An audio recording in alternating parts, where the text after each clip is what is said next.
Desde hace ya mucho tiempo, las vacunas han sido el centro de atención de muchas personas y existen miles de teorías de acuerdo a su objetivo. Hoy mostraré punto por punto qué es una vacuna, de qué está compuesta, cuál ha sido su origen y qué ha logrado, y a desmentir algunas teorías creadas a partir de mitos.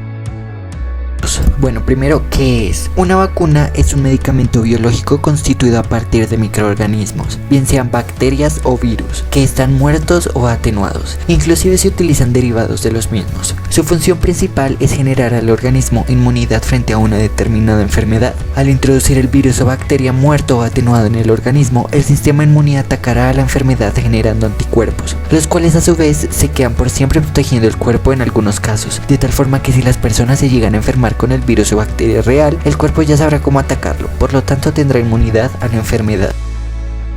Bueno, ¿de qué está compuesta? Principalmente se compone de bacterias o virus debilitados o inactivados. También es posible que contengan componentes químicos o biológicos, a lo que se responde que algunas vacunas tienen mercurio, pero una cantidad tan pequeña que no afecta al organismo. Se agrega principalmente para aumentar la eficacia del patógeno o algunos componentes químicos que ayudan a su conservación. Bueno, el origen de las vacunas se le atribuye al médico inglés Edward Jenner a finales del siglo XVIII. Para ese entonces la viruela, una enfermedad infecciosa causada por el virus variola virus, llevaba afectando a la humanidad desde el año 10.000 a.C., ni más ni menos que 11.800 años, y suponía más de 400.000 muertes anuales únicamente en Europa. Edward Jenner trabajaba en un entorno rural y había comprobado que, por algún motivo, las personas que trabajaban cuidando el ganado parecían ser inmunes a la viruela. El médico observó a las pastoras que ordeñaban a las vacas y observó que, al ordeñar vacas que sufrían un tipo de viruela típico de estos animales, las jóvenes solo desarrollaban unas ampollas similares a las de la viruela humana, aunque atenuada y únicamente en las manos. Al médico esto le resultó muy interesante y rápidamente pensó en inocular la viruela bovina en humanos para ver si esto los hacía resistentes. En el siglo XVIII las leyes éticas de la experimentación en humanos todavía no estaban muy claras, así que a Jenner no le costó demasiado conseguir voluntarios. El médico inglés inoculó la viruela bovina en el hijo de su jardinero, el pequeño James Phipps, y esperó varias semanas. Todo ocurrió según lo previsto y el pequeño no desarrolló viruela. Entonces Jenner inoculó el extracto de un paciente con viruela en James y no se infectó, ni él ni el resto de personas a las que Jenner inoculó posteriormente el virus de la viruela bovina. El éxito de Jenner fue un bombazo en esa época, ya que suponía una forma muy sencilla de evitar el gran número de muertos por viruela en todo el mundo. Sin embargo, pese a que su método funcionaba, Jenner no tenía ni idea de qué era exactamente lo que protegía a los inoculados con viruela bovina de la viruela humana. De hecho, en ese entonces no se conocía el origen de la enfermedad, ya que ni siquiera se sabía que era un virus. Aunque los descubrimientos de Edward Jenner fueron muy importantes, no supusieron un gran cambio en otras enfermedades infecciosas. De hecho, tuvo que pasar casi un siglo para que se desarrollasen nuevas vacunas. Eso sí, a partir de 1880 y en cuestión de 10 años se desarrollaron 6 nuevas vacunas diferentes: vacuna contra el anthrax, rabia, cólera, tétanos, difteria y diarrea crónica intestinal grave. ¿Qué pasó a finales del siglo XIX que hizo que se volviesen a desarrollar muchas otras vacunas cuando en casi 100 años no se había diseñado ninguna nueva? Lo que pasó fue que el químico francés Louis Pasteur expuso su teoría germinal de las enfermedades infecciosas, en la que postulaba que toda enfermedad infecciosa tenía su causa en un germen, es decir, algo minúsculo con la capacidad para infectar y propagarse entre las personas. Además, él mismo descubrió de forma serendípica cómo funcionan las vacunas vivas atenuadas. Según se narra, en 1880, Louis Pasteur y su ayudante Charles Chamberlain estaban trabajando con la bacteria Pasteurella multocida en pollos para evaluar el desarrollo de la enfermedad que produce esta bacteria, el cólera aviar. Como Pasteur, además de ser un excelente científico, era humano, decidió irse unos días de vacaciones y encargó a su ayudante que continuase sus experimentos en su ausencia.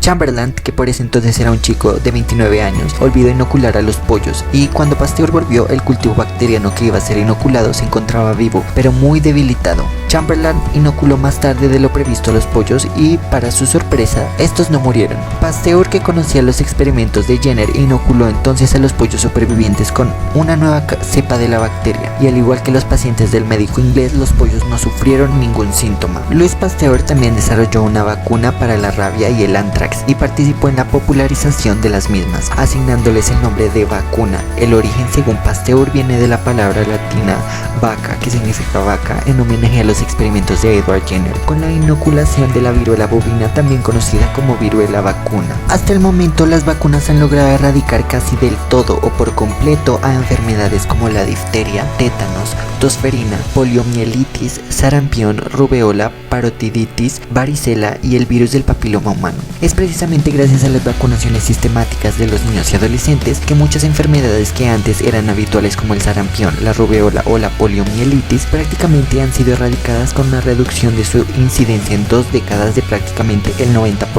Si bien es cierto que al ser vacunados podemos sufrir una reacción a la vacuna, asumimos estos riesgos a cambio de su beneficio. Generalmente los efectos de la vacuna suelen ser moderados y de breve duración. Los síntomas habituales son leve dolor en la zona de inoculación, enrojecimiento, inflamación y en ocasiones puede aparecer un cuadro pseudogripal con dolores articulares y décimas de fiebre. Bueno, aquí pasamos ya a desmentir las teorías enigmáticas.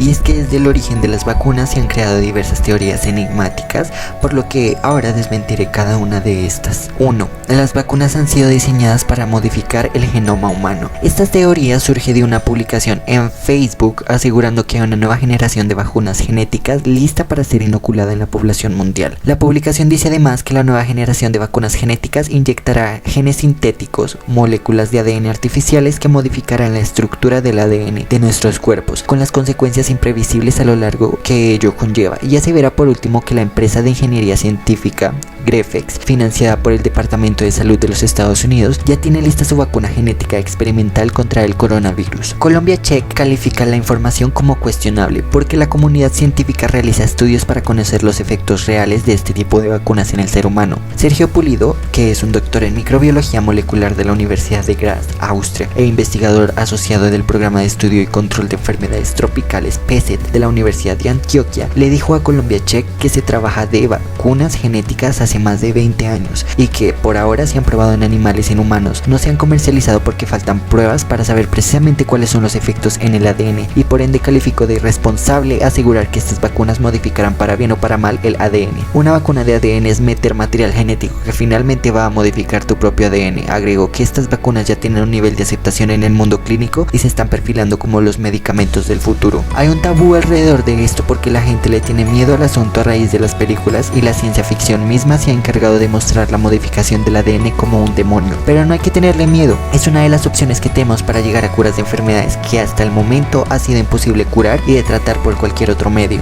2. La esterilización por culpa de las vacunas.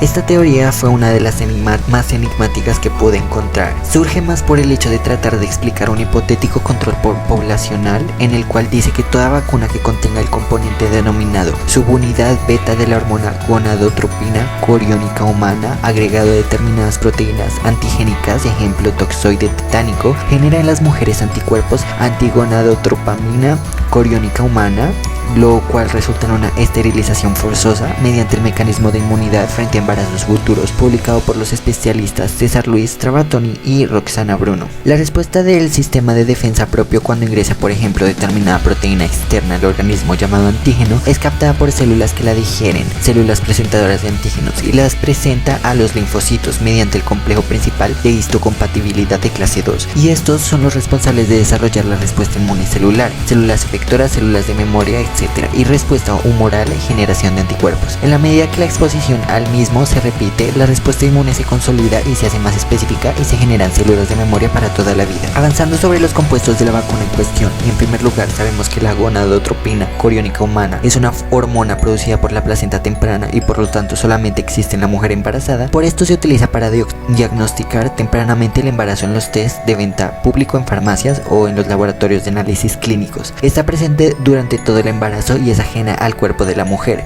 producida por el embarazo mismo para garantizar su mantenimiento, y podría, si algo no le impidiera, generar una respuesta de defensa por el reconocimiento de algo extraño en el propio cuerpo. El feto contiene una probabilidad del 50% de carga genética del padre y 50% de la madre, y a veces ni siquiera eso. Por ejemplo, casos de ovodonación en los que el ADN del embrión es completamente extraño a la mujer gestante. Esto, sin embargo, es falso. Las vacunas que contienen estos compuestos no generan una esterilización información a usuarias. Sin embargo, sí puede causar una infertilidad temporal por el hecho de que el antígeno o cuerpo externo hace que el cuerpo produzca una respuesta inmune que puede afectar a las hormonas del embarazo, pero no es 100% verídico que produzca infertilidad permanente. 3. Con la vacuna del COVID-19 se inyectará un chip creado por Bill Gates para zombificar a la población.